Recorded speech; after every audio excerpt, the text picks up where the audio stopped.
Hello everyone and I welcome you all on Career Glow and Career Glow is always happy to help you in your competitive exams।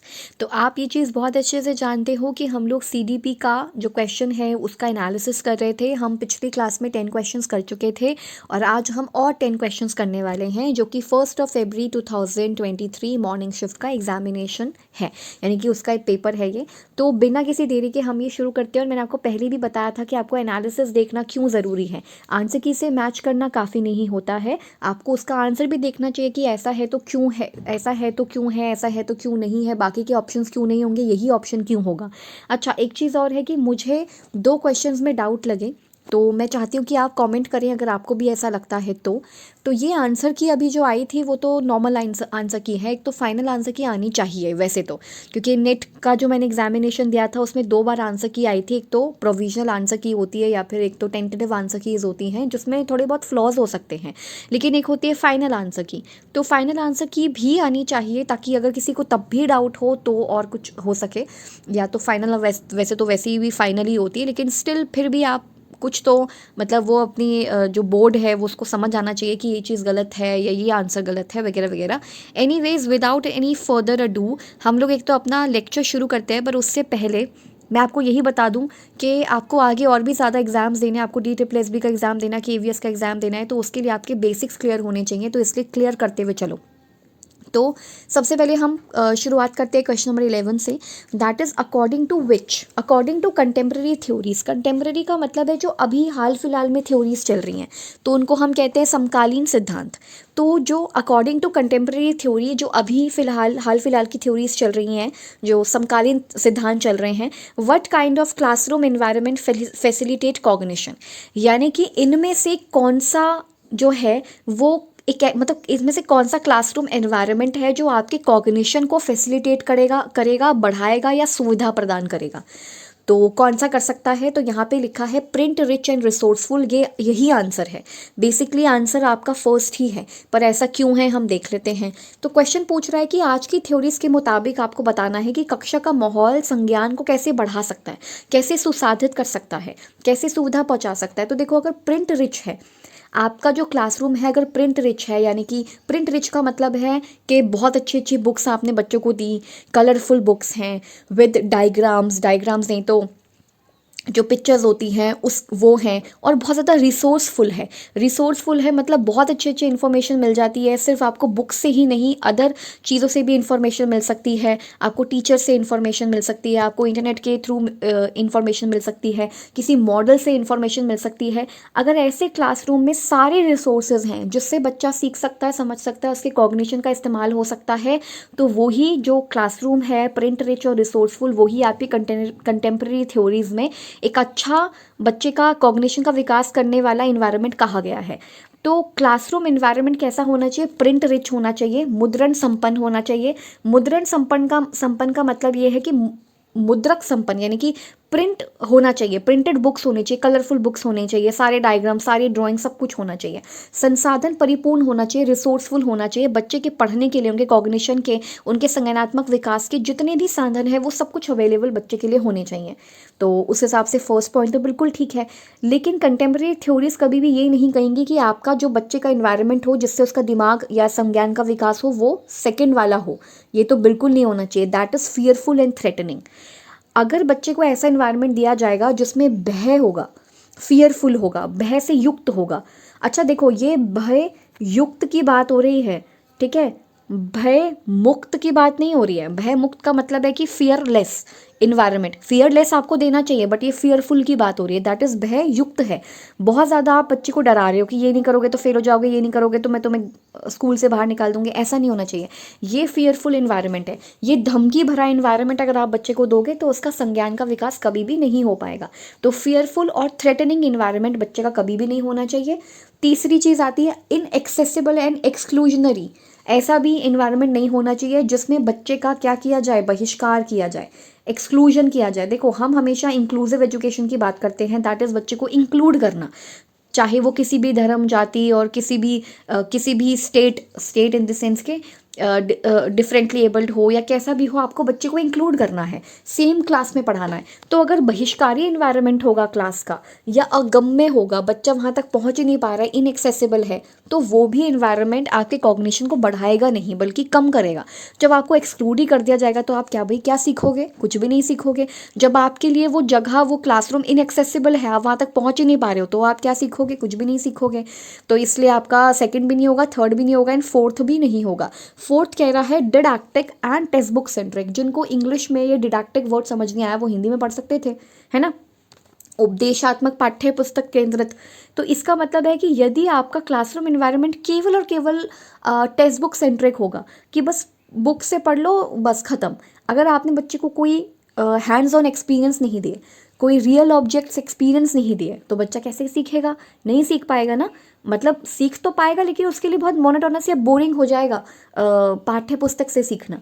तो इसलिए ज़रूरी है कि आप बच्चे को बस उपदेश मत दो, इंस्ट्रक्शंस या डिडक्टिव वे में उपदेशात्मक चीज़ें मत दो, आप उसको हैंड्स ऑन एक्सपीरियंस दो, उसको एक्टिविटीज़ करवाओ। तो इसीलिए कंटेम्प्रेरी थ्योरीज यानी कि आज की थ्योरीज़ के मुताबिक क्लासरूम इन्वायरमेंट में बच्चे का कॉग्निशन कैसे होगा? यदि आप उसको एक ऐसा इन्वायरमेंट दोगे जिसमें प्रिंट रिच होगा, रिसोर्सफुल होगा, जिसमें उसके पास सारे संसाधन होंगे, तो सही है। फियरफुल होगा, थ्रेटनिंग होगा, इनएक्सेसिबल होगा, जहाँ तक बच्चे का पहुँच नहीं है, एक्सक्लूड करोगे, डिडक्टिक होगा, टेक्स्ट बुक सेंट्रिक होगा, तो फिर बच्चे का कॉग्निशन अवरुद्ध हो सकता है। और ये कंटेम्प्रेरी थ्योरीज यानी कि प्रोग्रेसिव क्लासरूम की थ्योरीज कभी नहीं चाहेंगी। तो मेरे ख्याल से मैंने 11th क्वेश्चन बहुत अच्छे से आपको एक्सप्लेन कर दिया है। नेक्स्ट क्वेश्चन पे चलते हैं, दैट इज क्वेश्चन नंबर 12, और ये है आपका gender. So gender is shaped by social structures, और ये बात बिल्कुल सही है। ठीक है, अभी मैं आपको बस एक रीज़न बता देती हूँ कि क्यों है। एक होता है सेक्स और दूसरा होता है जेंडर। ठीक है, सेक्स का मतलब होता है या तो आप मेल हो सकते हो या फीमेल हो सकते हो या ट्रांसजेंडर अदर्स, या जैसे भी आप अपने आप को रखना चाहो, तो ये होता है सेक्स। जबकि जेंडर का मतलब होता है कि मेल है तो पक्का मैस्कुलिन होगा। ठीक है, मेल है तो बहुत स्ट्रेंथ होगी, मेल है तो स्पोर्ट्स में जाएगा, मेल है तो मैथ्स में अच्छा होगा। This is gendered. ये जेंडर कंस्ट्रक्शन है जो सोसाइटी ने बना के दिया है आपको, कि फीमेल है तो बड़ी सॉफ्ट होगी, धीमे बात करती होगी, हंसती नहीं होगी, है ना, बहुत शांत स्वभाव की होगी। तो ये जेंडर कॉन्स्ट्रक्ट है जो आपको लगता है, मतलब ये आपने स्टीरियोटिपिकल चीज़ बना दी है, जो कि गलत है एट टाइम्स। क्योंकि ये इसलिए चीज़ें गलत है क्योंकि ज़रूरी नहीं है ना कि फीमेल्स जो हैं वो कभी हमेशा आपको सॉफ्ट दिखें।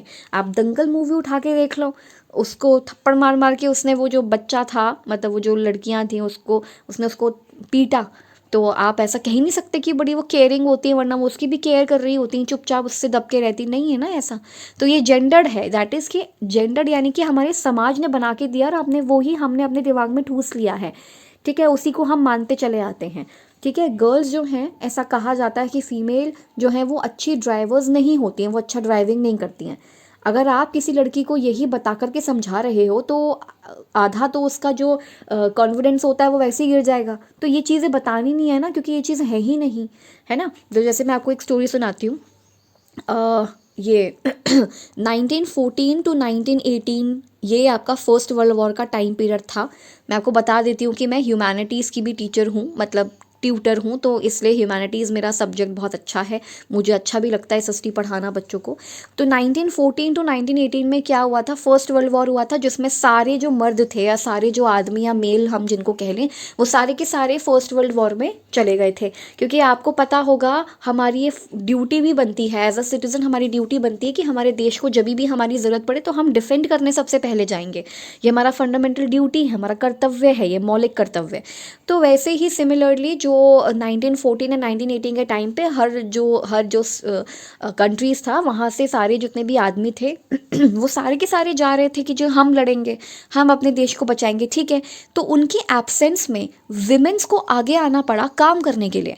कोई अपनी दुकान छोड़ के जा रहा था, क्योंकि देखो पहले भर्तियां ऐसे ही होती थी कि मतलब ठीक है, लड़का है, मेल है, उसकी भर्ती करा ली, थोड़ा सा वो फिजिकल देख लिया कि मतलब फिजिकल उसमें कैपेसिटीज़ या जो भी आप कह लो वो एबिलिटी कितनी है, दैट्स इट, उसको भर्ती करा लिया। ऐसा कुछ नहीं था कि हाइट वाइट या इस तरह, मतलब ज़्यादा भीड़ जो है वो ज़्यादा जाती रहती थी, ऐसा पहले होता था।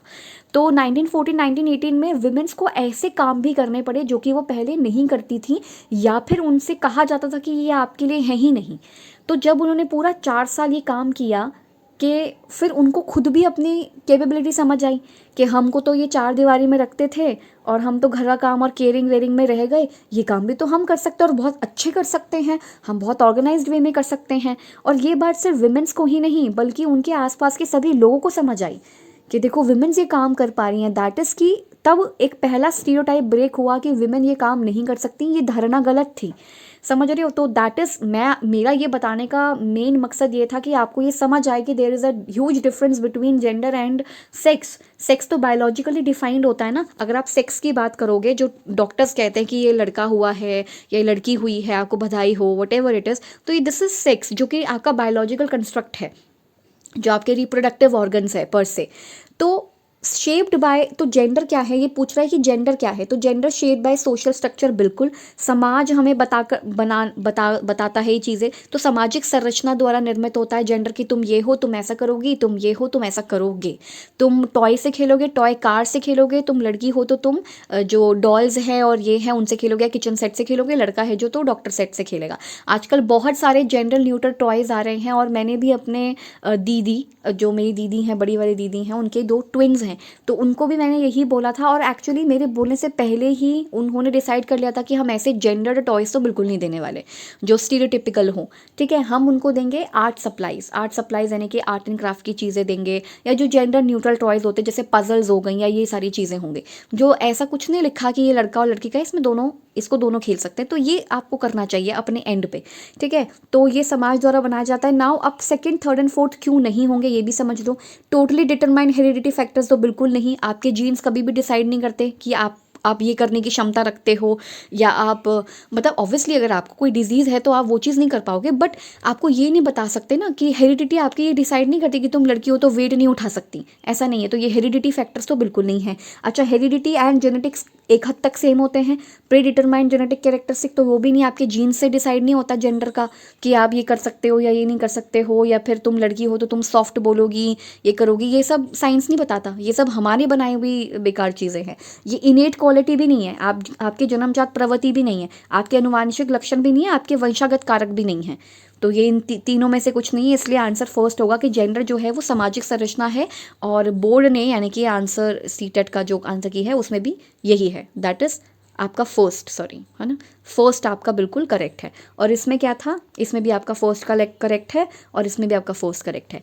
नेक्स्ट इज इन जीन पियाजेज, ये 13 क्वेश्चन है। जीन पियाजेज, देखो अभी तक जीन पियाजे के हमने 3 क्वेश्चन देख लिए। तो Jean Piaget's theory, the ability to work with symbols to represent an object that is not present is called। अब देखो आपको एक चीज़ समझनी पड़ेगी कि मैंने जब एग्ज़ाम था ये 1 फरवरी का, तो मैंने शायद 2 या 3 फरवरी को एक वीडियो पोस्ट की थी जिसमें मैंने ये सीमियोटिक फंक्शंस बताया था, क्योंकि ये उसी एग्ज़ाम में आया था। तो इसलिए मैंने 2 और 3 तारीख को बाकी के स्टूडेंट्स के लिए जो एग्ज़ाम दे रहे हैं ये दे दिया था, क्योंकि ये बहुत ही ऐसा टर्म है जो शायद आपने ना पढ़ा हो, शायद लाक्षणिक प्रकार्यता। अब ये क्या होता है, देखो मैंने इसको उस टाइम पे तो बहुत अच्छे से एक्सप्लेन किया था, तो वैसे कायदे से तो आपको वाली वीडियो देखनी चाहिए क्योंकि आपके आगे के एग्जाम्स में काम आएगी, बट स्टिल मैं यहाँ पे समझा देती हूँ। सीमियोटिक फंक्शंस वो फंक्शंस होते हैं कि आपने एक सिंबल को मान लिया है कि ये मेरा फ्रेंड है, या फिर ये मेरे पेरेंट्स हैं और मैं इनके साथ खेल रही हूँ, जबकि वो एक्चुअली प्रेजेंट भी नहीं है।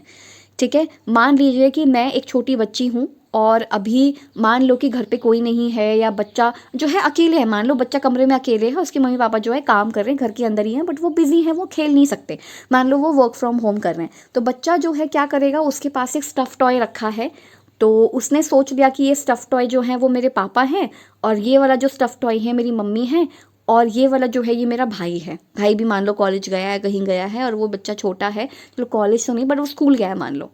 तो ऐसे में बच्चा किसी एक सिंबल को पकड़ के मान लेगा कि ये मेरे पेरेंट्स हैं, या ये मेरा भाई है, या मेरी बहन है, और मैं इसके साथ खेल रहा हूँ या खेल रही हूँ। तो इसका मतलब है the ability to work with symbols to represent an object that is not present. एक ऑब्जेक्ट है जो कि प्रेजेंट नहीं है, बट आपने उस ऑब्जेक्ट की प्रेजेंस को दिखाने के लिए एक सिंबल को मार्क कर लिया है कि ये वो है और मैं इसके साथ खेल रहा हूँ, जबकि वो एक्चुअली प्रेजेंट भी नहीं है। बस आप इतना समझ लो कि मम्मी पापा उसके प्रेजेंट नहीं है अभी उसके रूम में, वो अभी नहीं खेल पा रहे हैं क्योंकि वो कुछ काम कर रहे हैं, मान लो कुकिंग कर रहे हैं उसके पेरेंट्स। तो उसने एक स्टफ़ टॉय को बोला, मतलब स्टफ़ टॉय को बोला नहीं, एज इन कि स्टफ़ टॉय को मान लिया कि वो मेरे पेरेंट्स हैं और मैं उनके साथ खेल रहा हूँ। तो ये जो एबिलिटी होती है एज पर Jean Piaget's theory, this is semiotic functions, ठीक है। अकोमोडेशन नहीं है, कंजर्वेशन नहीं है, रिवर्सिबल थिंकिंग नहीं है, ऐसा कुछ नहीं है। ये टर्मिनोलॉजीज हम बाद में पढ़ लेंगे, पर अभी आपके लिए ज़रूरी है। सीमियोटिक फंक्शंस का मतलब होता है कि आपने मान लिया है एक सिंबल को कि हाँ ये जो सिंबल है ये ऑब्जेक्ट या जो सिंबल है ये वो है, ये मेरे मम्मी पापा हैं, ये मेरा भाई है या मेरी एक फ्रेंड है जिसके साथ मैं खेल रहा हूँ या खेल रही हूँ, ठीक है। तो उसमें मैंने उस वाली थ्योरी में उस वाली वीडियो में मैंने बहुत अच्छे से एक्सप्लेन किया है, तो आप वहाँ पे जाके देख सकते हो। So answer will be 2 and board ने भी यानी कि आंसर की वे भी सीटेट की 2 ही आंसर शो हो रहा है, दैट इज सीमियोटिक फंक्शंस, और ये मेरा बिल्कुल सही है, ठीक है। Next is formative assessment. ये मैंने आपको पहले भी करवाया हुआ है, आप या तो ईवीएस की वो देख सकते हैं या तो मैथ्स की देख सकते हैं जिसमें मैंने फॉर्मेटिव असेसमेंट करवाया हुआ है। तो ये कह रहा है कि formative assessment is effective in, formative assessment किस चीज़ में इफेक्टिव होता है? रचनात्मक मूल्यांकन निम्न में से किसके लिए प्रभावी होता है? पहला, inducing continuous threat of failure among student. Induce का मतलब होता है बढ़ाना। क्या आपको कभी भी बच्चे के अंदर फेलियर का थ्रेट बढ़ाना चाहिए कि तुम फेल हो जाओगे, ये कर लो वो कर लो, ऐसा डराना चाहिए क्या उनको? नहीं डराना चाहिए। तो विद्यार्थियों में असफलता का निरंतर भय पैदा करने में बिल्कुल नहीं, फॉर्मेटिव असेसमेंट कभी ये नहीं करना चाहता, और किसी भी असेसमेंट को ऐसा करना भी नहीं चाहिए कि बच्चे के अंदर थ्रेट मतलब ये डर पैदा कर दे। Comparing performance of students with each other, बिल्कुल नहीं।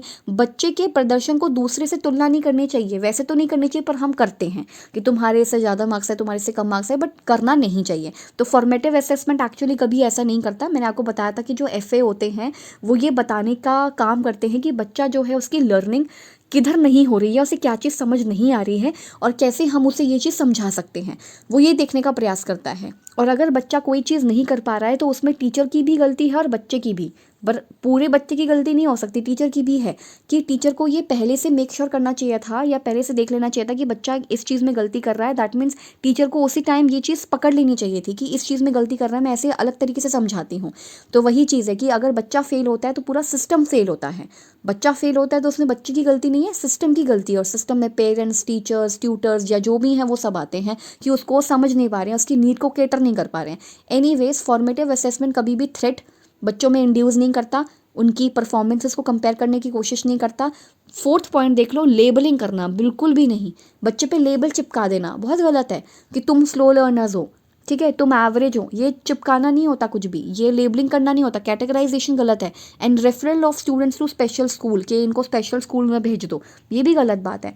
तो विद्यार्थियों के नामीकरण, वर्गीकरण विशेष विद्यालय के लिए निर्दिष्ट करने की, ये भी फॉर्मेटिव असेसमेंट का काम नहीं है, बल्कि फॉर्मेटिव असेसमेंट का काम तो क्या है?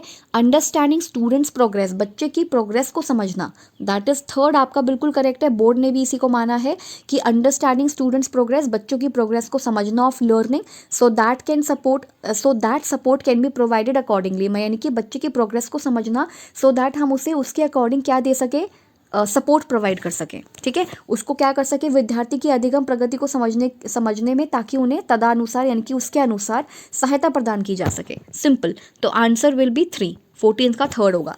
नेक्स्ट 15th क्वेश्चन है, in a classroom teacher should promote verbalization of thoughts, discussions and debate among students. क्या मतलब है कि क्लासरूम के अंदर टीचर को क्या प्रमोट करना चाहिए? विचारों के मौखिकरण यानी कि वर्बलाइजेशन ऑफ थॉट्स, कि आपके दिमाग में जो थॉट्स आ रहे हैं आप उनको बोल सकते हो, उनका मौखिकरण कर सकते हो, आप बता सकते हो, ठीक है। डिस्कशंस करवा सकती हैं टीचर, डिबेट्स करवा सकती हैं स्टूडेंट्स के बीच में। तो ये तो बहुत अच्छा तरीका है ना पढ़ने का, है ना। हमने क्या पढ़ा है कि एक तो बच्चे को ग्रुप में पढ़ाना चाहिए, पहली चीज़ group learning is most important, collaborative learning, या फिर वो क्या बोलते हैं, collaborative learning, collective learning, group learning, या ये सब होना चाहिए कि बच्चा अपने सहपाठी के साथ भी सीखे, ग्रुप में सीखे। तो teacher in a classroom, teacher को प्रमोट करना चाहिए वर्बलाइजेशन ऑफ थॉट, तुम्हारे दिमाग में जो भी चल रहा है तुम बोल सकते हो, विचारों का मौखिकरण करो, डिस्कशंस करो, डिबेट करो स्टूडेंट्स के बीच में, बिल्कुल सही है। यानी कि ए तो किसी तरीके से गलत है ही नहीं, ए तो करेक्ट है एकदम। फिर रीज़न देते हैं कि लैंग्वेज डेवलपमेंट यानी कि आपको जो भाषा का विकास है और जो आपका संज्ञानात्मक विकास है यानी कि जो आपका कॉग्निटिव डेवलपमेंट है, are not related in any sense. ये तो एकदम बकवास स्टेटमेंट है कि लैंग्वेज डेवलपमेंट और कॉग्निटिव डेवलपमेंट किसी भी तरीके से रिलेटेड नहीं है, ये तो गलत है ना। आप मतलब जैसे अकॉर्डिंग टू जीन पियाजे विचार पहले आता है कॉग्निशन में, यानी कि आपके दिमाग में विचार पहले आता है, भाषा बाद में आती है, पर दोनों रिलेटेड हैं। भाई आपके अंदर आपके दिमाग में जो विचार चल रहा है, जब आप वो किसी को बताओगे तो आप लैंग्वेज का ही तो इस्तेमाल करोगे या कोई कम्युनिकेशन डिवाइस का इस्तेमाल करोगे। तो कैसे आप कह रहे हो कि ये नॉट रिलेटेड है? तो ये आर जो है वो बिल्कुल गलत है, एक टोटली गलत है कि भाषा विकास और संज्ञानात्मक विकास किसी भी तरह से एक दूसरे से संबंधित नहीं है, ये गलत है, बल्कि ये तो संबंधित है। और हमने पहले ही पढ़ा है कि जो आपका फिजिकल डेवलपमेंट होता है, शारीरिक विकास होता है, कॉग्निटिव होता है, सोशल होता है, इकोनॉमिक होता है, और कॉग्निशन के अंदर आपका लैंग्वेज वगैरह सब कुछ आ जाता है, ये आपस में इंटर रिलेटेड है, इंटरवोवन है। कैसे आप कह सकते हो कि ये नॉट रिलेटेड है? तो इसीलिए आंसर जो होगा वो होगा थर्ड, क्योंकि ए तो पूरी तरीके से ट्रू है पर आर जो है वो फॉल्स है, इसलिए आंसर आपका थर्ड होगा। ठीक है, मेरे ख्याल से आपको ये समझ आ गया होगा। हम नेक्स्ट क्वेश्चन पे चलते हैं। यहाँ पर लिखा है question number 16, that is which of the following is a typical characteristic of attention deficit hyper activity disorder, that is ADHD। अब आप अगर ADHD को ही देख लोगे ना, इस टर्मिनोलॉजी को ही देख लोगे, तो भी आपको क्लियर हो जाएगा कि इसका आंसर क्या हो सकता है। सो यहाँ पे लिखा है विच of the following is a typical characteristics, इसमें से कौन सा कैरेक्टरिस्टिक है जो ADHD का कैरेक्टरिस्टिक है? तो यहाँ पे लिखा है being focused for long durations, लंबी अवधि के लिए केंद्रित रहना, बिल्कुल भी नहीं। जब अटेंशन का डेफिसिट है, यानी कि जब यहाँ पे लिखा है न्यूनता, अवधान न्यूनता, यानी कि आपका जो ध्यान है, अवधान है, वो लगता ही नहीं है। जब आपका अटेंशन डेफिसिट है तो आप फोकस कैसे कर सकते हो लॉन्ग ड्यूरेशन तक? तो लंबी अवधि के लिए केंद्रित रहना, being focused for long duration, ये तो कभी हो ही नहीं सकता, क्योंकि आप केंद्रित रह ही नहीं सकते, आपका अटेंशन तो डेफिसिट है। फिर आता है स्लो एक्टिविटी लेवल्स, तो ये कैरेक्टरिस्टिक क्या है? Slow activity level. स्लो कैसे हो सकता है जब यहाँ पर हाइपर एक्टिविटी कह रही है? मतलब स्लो एक्टिविटी का मतलब है आप बहुत धीरे धीरे गति करते हो, धीरे धीरे एक्टिविटी करते हो, लेकिन यहाँ पर तो हाइपर एक्टिविटी लिखी हुई है, यानी कि अतिक्रियाशीलता है, तो आपका सेकंड भी नहीं होगा। फिर थर्ड आती है इम्पल्सिविटी, यही आपका आंसर है, दैट इज थर्ड। सो इसका आंसर है थर्ड, आवेगशीलता, दैट इज इम्पल्सिविटी।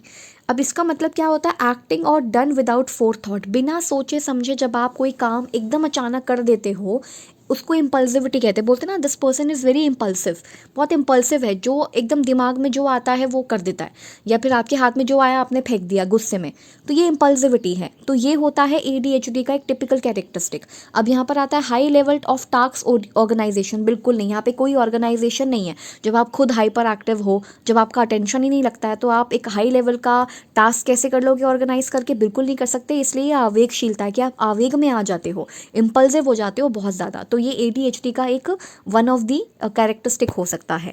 ठीक है, सो ये इम्पल्सिविटी है, ये आपका 16th का आंसर होगा, दैट इज 3। एंड बोर्ड यानी कि सीटेट के एग्जाम उसमें क्या बोलते हैं उसको, आंसर की में भी यही माना है। Now question number 17 is which of the following statement is correct in context of learning disability such as dyslexia, dyscalculia, यानी कि इनमें से डिसलेक्सिया एंड डिसकैलकुलिया या एक्सेट्रा, मतलब ये जितनी भी लर्निंग डिसेबिलिटीज़ है, बेसिकली वो डिसलेक्सिया एंड डिसकैलकुलिया के बारे में नहीं पूछ रहा है, वो ये पूछ रहे हैं कि जो लर्निंग डिसेबिलिटीज़ हैं, जैसे कि लर्निंग डिसेबिलिटी है जैसे डिसलेक्सिया एंड डिसकैलकुलिया, इसके लिए कौन सा स्टेटमेंट जो है वो करेक्ट है। So which of the following statement is correct in context of, निम्न में से कौन सा कथन अधिगम अशक्तताओं, यानी कि आप अशक्त हो, आप के अंदर डिसेबिलिटीज है, आप नहीं समझ पा रहे हो, ये पठन वैकल्य, गुणज वैकल्य जैसे के संदर्भ में सही है। तो students with learning disabilities are all alike, बिल्कुल नहीं। जब लर्निंग डिसेबिलिटीज़ अलग अलग हैं तो आप स्टूडेंट एक जैसे कैसे हो सकते हो?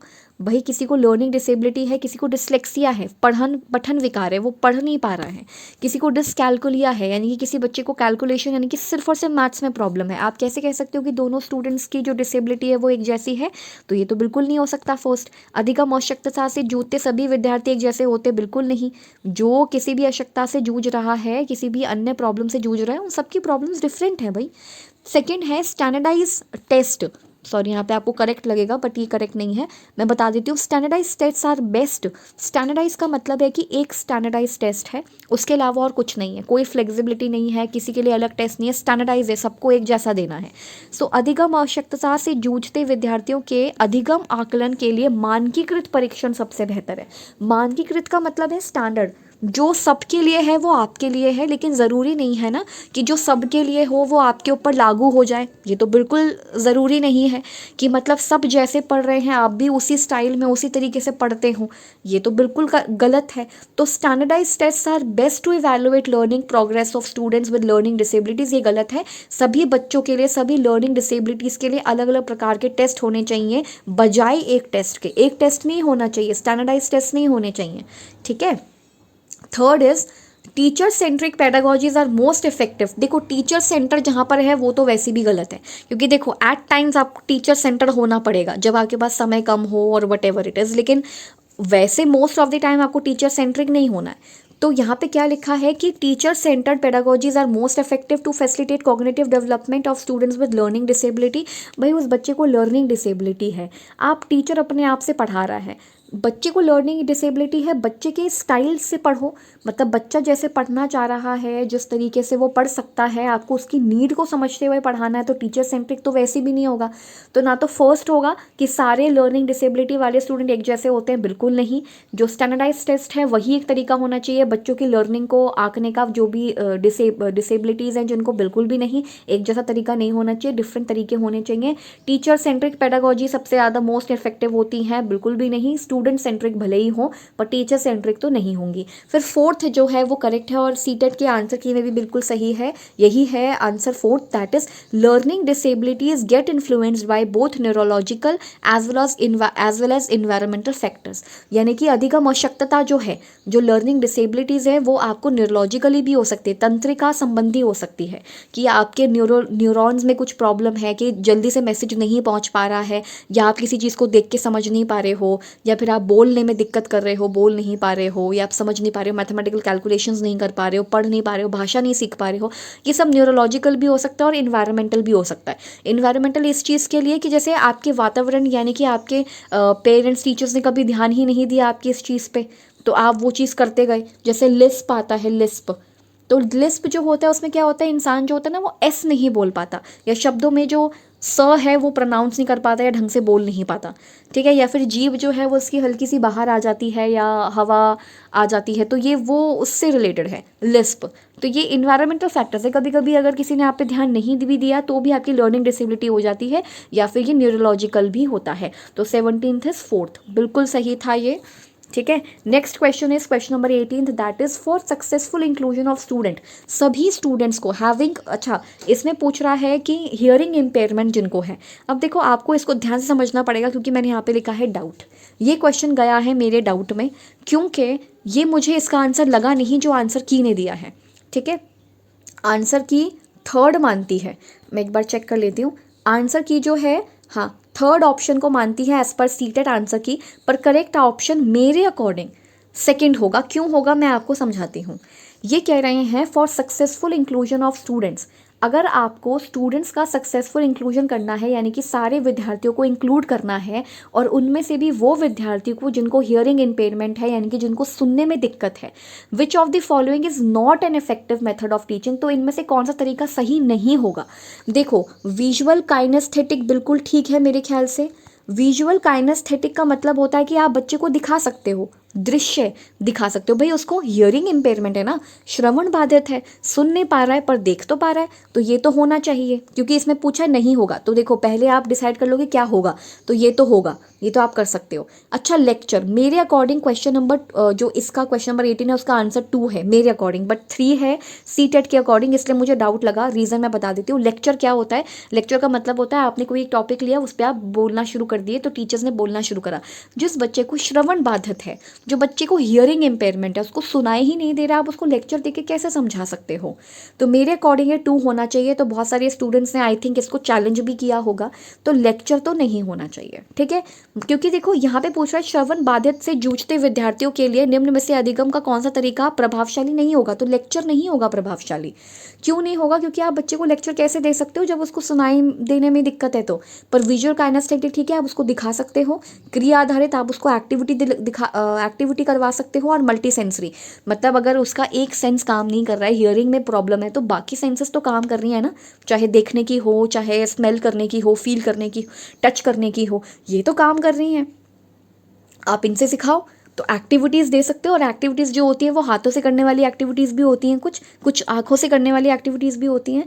तो जिनको हियरिंग इम्पेयरमेंट है उनको ये सब काम दो, लेक्चर नहीं दे सकते ना। तो मेरे अकॉर्डिंग, इसलिए मैंने यहाँ पे डाउट करके लिखा है क्योंकि मेरे अकॉर्डिंग आंसर 2 है और मैंने भी आंसर 2 ही टिक किया है। तो इस बेसिस पे 18th का हम मान सकते हैं कि एक डाउट है छोटा सा कि इसका 2 होना चाहिए, बट की में इसमें 3rd दे रखा है, विच इज़ रॉन्ग बेसिकली।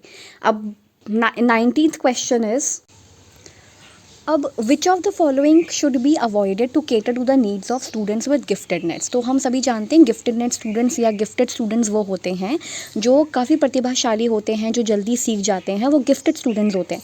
तो यहाँ पे लिखा है अवॉइडेड, दैट मीन्स ये नॉट पूछ रहा है कि विच of the following should be avoided, क्या आपको अवॉइड करना चाहिए। तो क्या अवॉइड करना चाहिए यानी कि क्या नहीं करना चाहिए। तो पहली चीज़, प्रोवाइडिंग स्टिमुलेटिंग एनरिचमेंट एक्टिविटीज़, आपको अच्छी खासी एक्टिविटीज़ गतिविधि देनी होगी जो उत्तेजक संवर्धन हो, यानी कि जो बच्चे को स्टिमुलेट करे, उसको अच्छा फील हो कि हाँ मुझे कुछ बेटर मिला है, कुछ चैलेंजिंग मिला है, तो बिल्कुल होना चाहिए। तो ये अवॉइड करने वाली चीज़ है, ये तो अवॉइड करने वाली चीज़ नहीं है। देन आते हैं इम्प्लीमेंटिंग स्टैंडर्डाइज करिकुलम, ये अवॉइड करने वाला है, ये अवॉइड करने वाला है कि आप स्टैंडर्डाइज करिकुलम बच्चों को नहीं दे सकते, और स्पेशली उनको जो कि गिफ्टेड हैं उनको स्टैंडर्डाइज यानी कि एक जैसा करिकुलम दोगे तो वो तो बोर ही हो जाएंगे क्योंकि वो तो हायर अचीवर हैं, इसलिए। तो इम्प्लीमेंटिंग अ स्टैंडर्डाइज करिकुलम ये जो है नॉट है, ये अवॉइड करना चाहिए कि हम स्टैंडर्डाइज करिकुलम दें। बेसिकली स्टैंडर्डाइज करिकुलम सबके लिए अवॉइड करना चाहिए क्योंकि सब अपने नीड के अकॉर्डिंग सीखते हैं, इसीलिए। तो आंसर 2 होगा जो अवॉइड करा जा सकता है। 3rd is allowing student to pursue independent projects, बिल्कुल बच्चों को अलाउ करना चाहिए कि वो डिफरेंट इंडिपेंडेंट प्रोजेक्ट्स को परस्यू करें। And considering flexibility for curriculum acceleration, flexibility भी होना चाहिए, इसलिए आंसर 2 है जो कि अवॉइड होना चाहिए। तो एक तो इंडिपेंडेंट प्रोजेक्ट्स करने दें, ये तो अच्छी चीज़ है, and stimulating enrichment and activities दें। Considering flexibility for curriculum acceleration, flexibility होना चाहिए। तो पाठ्यचर्या त्वरण के लिए लचीलापन रखना, एक तो लचीली होनी चाहिए, स्वतंत्र परियोजनाएं करने दो, अच्छी गतिविधि दो, लेकिन मानकीकृत जो स्टैंडर्डाइज्ड है वो नहीं देना, वो करिकुलम नहीं होना चाहिए। तो 19th का यही है, दैट इज़ सेकंड, कि सेकंड क्या है कि इम्प्लीमेंटिंग स्टैंडर्ड्स करिकुलम, ये अवॉइड करना चाहिए। नेक्स्ट क्वेश्चन जो कि लास्ट है, उसके बाद हम 10 क्वेश्चन नेक्स्ट लेक्चर में करेंगे। तो क्वेश्चन है, in order to meet needs of students having autism. Autism का मतलब होता है जो अपने आसपास के लोगों से खुल नहीं पाते या उनसे बात वगैरह नहीं कर पाते, थोड़े इंट्रोवर्ट टाइप होते हैं, मतलब बोल नहीं पाते ढंग से। तो ये लिखा है, मतलब बोल नहीं पाते ढंग से यानी कि अपने आप को एक्सप्रेस नहीं कर पाते। So in order to meets needs of students having autism is in an inclusive classroom, which of the following strategy is likely to be effective. तो कौन सी स्ट्रैटेजी ज़्यादा इफेक्टिव होगी उन बच्चों को इंक्लूड करने में जिनको ऑटिज्म है। तो be consistent in approach of teaching, तो ये वाला जो है वो की ने, मतलब जो आंसर की है उसमें फर्स्ट दे रखा है, जबकि मेरे हिसाब से फर्स्ट होना नहीं चाहिए कि बस आप कंसिस्टेंट रहो टीचिंग में। टीचिंग में कंसिस्टेंट थोड़ी रहना चाहिए। फिर यहाँ पे मतलब 4th भी नहीं होना चाहिए। पहली चीज़ तो teach them in an special section, उनको स्पेशल संकाय या फिर स्पेशल सेक्शन में पढ़ाओ, बिल्कुल नहीं होना चाहिए। Ask them to express themselves in front of large group, तो अब उन्हें स्वयं को बड़े समूह के सामने व्यक्त करने को कहना चाहिए, क्योंकि जब तक अगर वो व्यक्त नहीं करेगा अपने आप को तब तो वो सीखेगा नहीं। तो 2nd एंड 3rd में से मुझे लगता है कुछ होना चाहिए। कीप वेरिएशंस, मतलब ऐसा ज़रूरी भी नहीं कि क्लासरूम सेटिंग कर लोगे या क्लासरूम में कुछ चेंजेस कर दोगे तो ठीक हो जाएगा, बट 3rd हो सकता है कि उनको कहो कि अपने आप को एक्सप्रेस करना सीखें, क्योंकि वो तो एक्सप्रेस ही नहीं कर पाते ना। तो उनको थोड़ा सा, जैसे मैंने कहीं पढ़ा था किसी एक उसमें आर्टिकल में, कि टर्न बाय टर्न बच्चों को अपने आप को एक्सप्रेस करने का मौका देना चाहिए, जो कि आपने पहले उनको कभी नहीं दिया। तो मेरे according this should be 3rd, कि आस्क, उनको बोलो कि अपने आप को एक्सप्रेस कर सके लार्ज ग्रुप के सामने। हालांकि ऑटिज़म है पर इंक्लूड आप ऐसे ही हो पाओगे। तो मुझे 3rd लगता है, लेकिन की जो बोर्ड है उसने फर्स्ट माना है। Be consistent in approach teaching, कि मतलब आप अधिगम उपागम में निरंतरता रखना। अब बाकी इसको देखना पड़ेगा कि ये सही फाइनल आंसर की में क्या होता है इसका। तो ये है आपकी आंसर कीज़। तो ये आप एक बार मिला के देख लेना और आपको रीज़न्स बहुत अच्छे से पता चल चुके होंगे कि किसका क्या रीज़न है। तो ये 1 फरवरी 2003 मॉर्निंग शिफ्ट का था एनालिसिस। अब नेक्स्ट टाइम हम बाकी के 10 क्वेश्चंस के साथ मिलेंगे। Till then keep learning and keep discerning and keep watching my videos. Thank you so much.